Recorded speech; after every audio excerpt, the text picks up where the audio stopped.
Hi everybody, it is Julie. Welcome back to Pages and Pens. Today I am here with a video discussing the authors that I have left unread on my shelves the longest. Let's jump into it.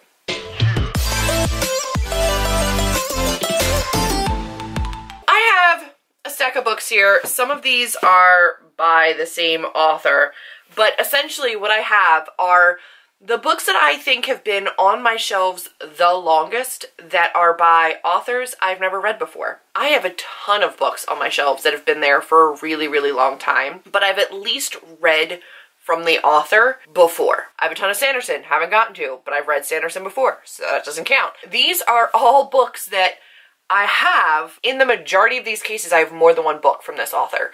And somehow they've sat on my shelves and still gone unread. We're going to talk about them today so that I can have this video to look back at and make like a mental note that these guys should start getting onto TBRs. I should at least start reading from these authors. Otherwise, they need to go because I don't need them on my shelves. If they've been there this long, I still haven't read them. So I'm going to start off with Marie Rutkoski here. I've not read this Winter's Curse trilogy. I have the entire trilogy. It's down there on a shelf, but I've never read anything by Marie Rutkoski. I believe she has like an entire other set. Yeah, Cabinet of Wonders, Celestial Globe, Jewel of Calderash, Shadow Society, this trilogy. She's got a whole bunch of books. I own this whole trilogy. So this needs to change at some point. Do I want to start a new series right now? No. No, I don't. I have so many books to read. I don't need to start a new series, but at some point I'm gonna have to because it's just been sitting there. It's not a new series. The same holds true for Sabriel here, which is the first of the Garth Nix abhorson series, I believe. One Warrior to Challenge the Dead. I have 3 books in this. I have Sabriel, Lyriel, and abhorson. I don't have Clariel. There's a whole bunch of books in this series. I have 3 of them. I have owned them for so long, and I've never read any of them. Again, it's another, at least trilogy by an author that I've owned for forever and just never picked up. So, like, what am I doing? Like, trilogies take up a lot of space. I will also say I have all 3 of these in paperback. This one is the only one I have in paperback. The other 2 were in hardback. So they're taking up like a chunk of space on my shelves, and I've never read them, which is ridiculous. It needs to happen. I have a couple of one-offs here that I'll talk about. I have Dress Codes for Small Towns by Courtney Stevens, which I have still not read, which is ridiculous. She has a whole bunch of other books. She has Faking Normal, The Lies About Truth, Blue-Haired Boy, 4321, Welcome Home. She's got a whole bunch of books on her Goodreads summary. I've never read anything by her.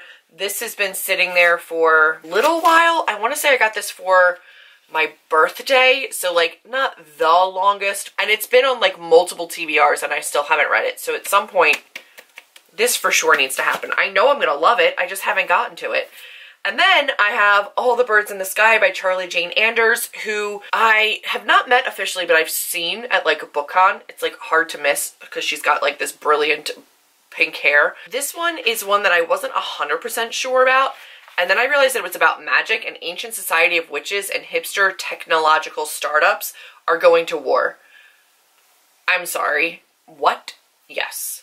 I am intrigued.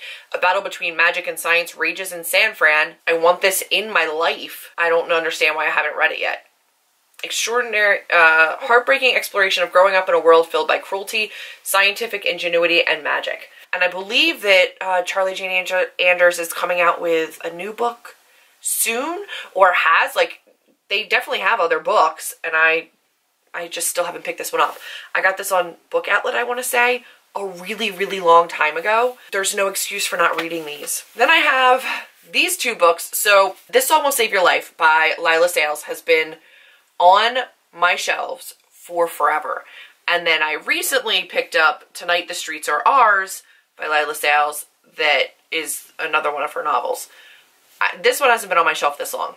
This one has. I own 2 books by her, have heard nothing but amazing things about this book. This one I've heard is not as good as This Song Will Save Your Life, but I can't even compare the 2 because I still haven't picked this one up, which is ridiculous because I have a feeling I'm going to really, really love it. It's been on multiple TBRs. It's sat on my shelf for over a year now, at least, and I still haven't picked it up. Even though I know when I pick it up, I'm gonna really enjoy it, still have not picked this one up. There's just no excuse. And then at some point I was like, hey, guess what? I'm gonna buy the next, like, another book by her, even though I haven't read this one, because I know I'm gonna like it. Why do I do the things I do? I don't know. Do you? I don't. And then I have one last one, because I do have other books on here that have gone unread and that are by authors that I have not read before, but they're new. Like, they're ones I just got for Christmas, or they're ones that I've just picked up. There's a ton of books on here that, like, I have not read that author before, but they're brand new. This one, these are not brand new.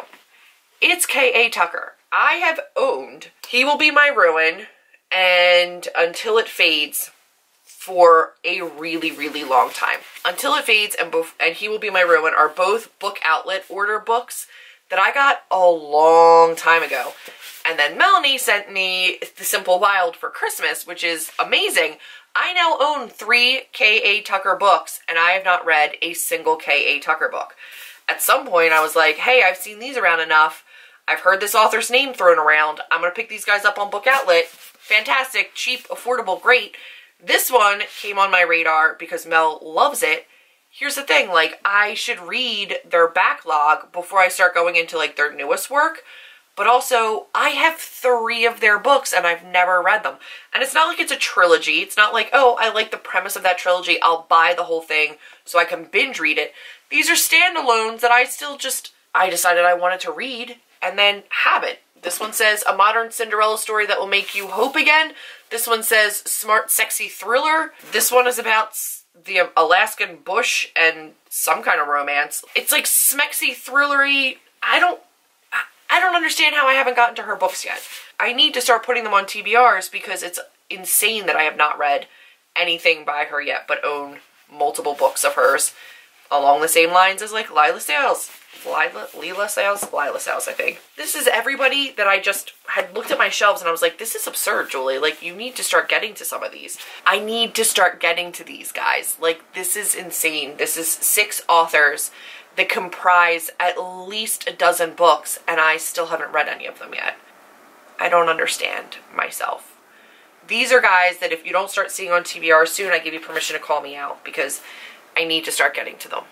So I hope you guys have enjoyed this look at my longest owned and most unread full author works. Lord help me and give me more time to read. That's all I need. That's it for this video. If you guys liked it, be sure to give me a big thumbs up, click subscribe, and I will see all of you in my next video. Bye, guys.